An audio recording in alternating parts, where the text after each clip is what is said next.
Hey everybody, Meredith Baker for On the Map, Off the Radar. As some of you may know, in recent months there's been a rise in discrimination against Muslims both in Europe and in America following the San Bernardino shootings, the Paris attacks, and all the discussion about ISIS. And last week, my fellow Oxford classmate and current Harvard medical student, Mubeen Shakir, wrote a piece in the Washington Post called Walking in Fear as a Muslim.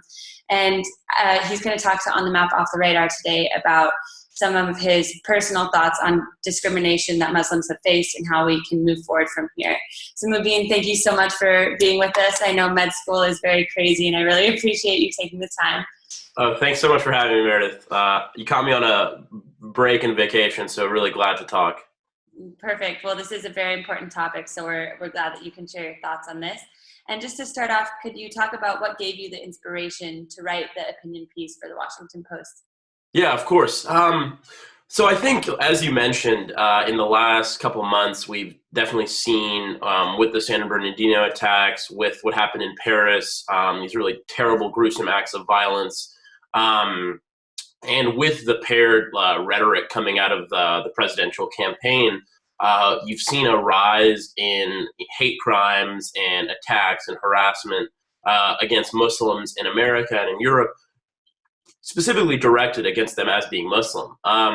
And so what really, over these last couple of months, I've been thinking a lot about this. I've been thinking a lot about, anytime I'm obviously friends with a lot of Muslims on Facebook, and my Facebook feed, nearly every day for about a week, I was seeing a different form of hate crime or racial attack against a Muslim in the US. And then it finally kind of really hit home. I live in Boston, obviously. And a friend of mine who works at the School of Public, as a student at the School of Public Health, was on the subway in Boston, and she had her laptop bag out, and a guy was staring at her the whole way from the medical school to downtown. They got to downtown, and he screamed, "She has a bomb in there. Don't you know they're using women now? This would be the perfect place to do an attack." And then four men kind of descended upon her and demanded they see her laptop bag. She showed them her Harvard credentials. They all went away, but what really struck her and what really struck me was the fact that no one apologized, no one on the train reached out to help. These men just went about their business after, one, harassing and extremely racially profiling this young woman. And so then the following week, Donald Trump came out with his his policy of banning all Muslims in the U.S. And I just remember feeling really angry and kind of fearful and worried. And so the piece was just kind of almost a free write of my thoughts about what's going on, and particularly this idea that I am this kind of large guy. I go to Harvard Medical School. I have a ton of social capital behind my name. But now I have become hyper aware in the last couple months, in the last couple weeks, especially, of how I look, how I stand in certain places. And if that's how I feel, I've become hyper aware and I'm worried about this. How does, this new immigrant woman who is 5'0", who may not speak English, who's seeing all this stuff on the news, how might they feel?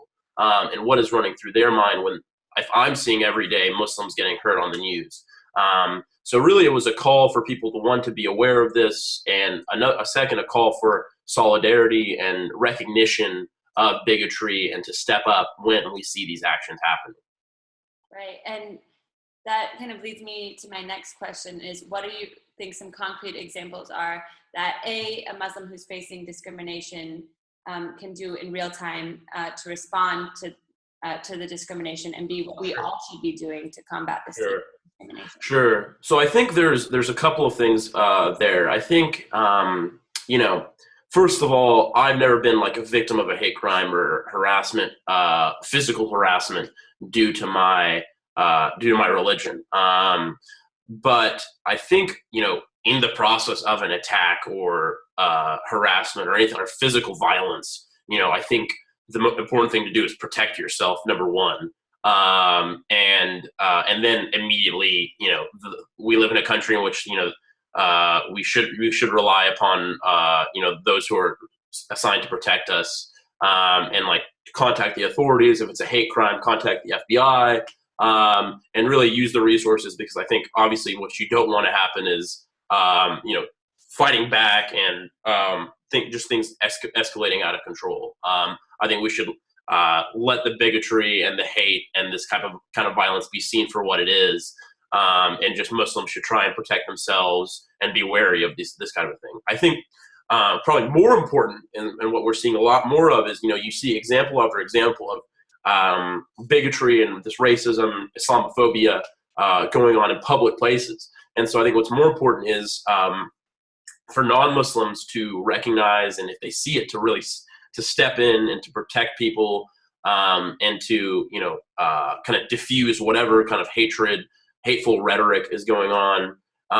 And then also, I think on the political and on a broader scale, I think it's important for people to call out this bigotry, especially that's coming from politicians. I think like the Republican Party has, especially the Republican presidential candidates, has drifted into a new realm of hate and racism.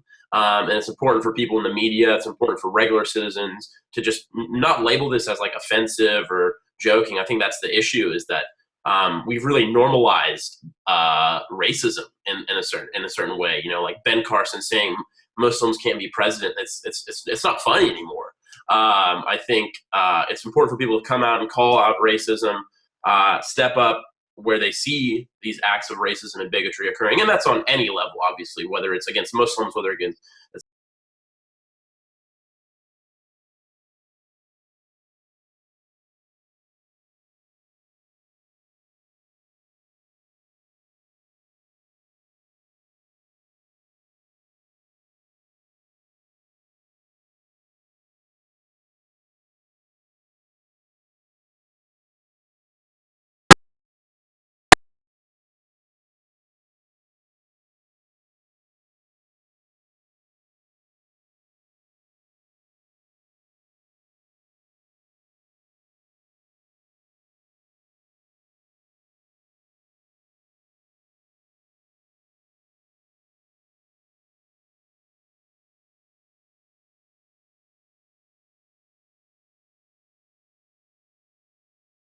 2010, and can you kind of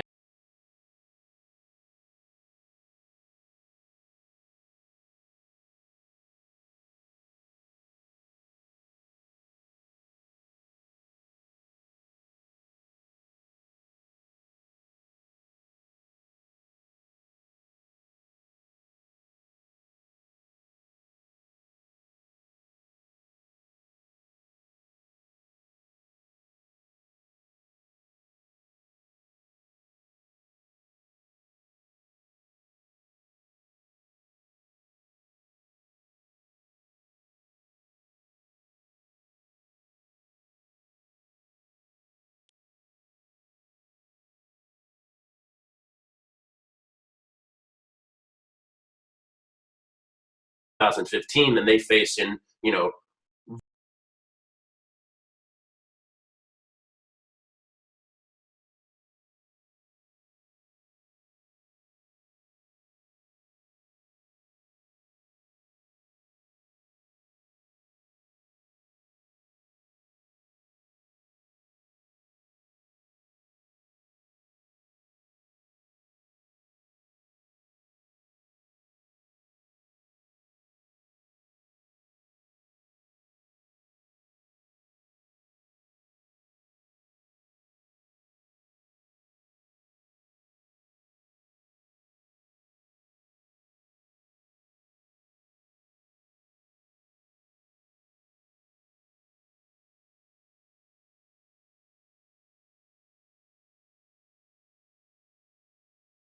now. I think post 9/11, immediately post 9/11 compared to now, you're definitely seeing a lot more harassment, a lot more discrimination against Muslims. And I think that has a lot to do with, one, obviously, the fear of ISIS that is, kind of gripping the country. But I think also equally to blame is many of our politicians just being really inappropriate, being really kind of disrespectful, disgraceful, racist in their rhetoric. And so I think what Donald Trump and these guys have allowed is a kind of a venting panel for people who might have held these thoughts and might just be ignorant of Islam, and of others, to physically act upon it. Because if you're seeing someone on CNN say that Muslims are rabid dogs and that we should have registries, it makes it seem like it's more okay for you to go and, take off a girl's hijab in New York, or beat up a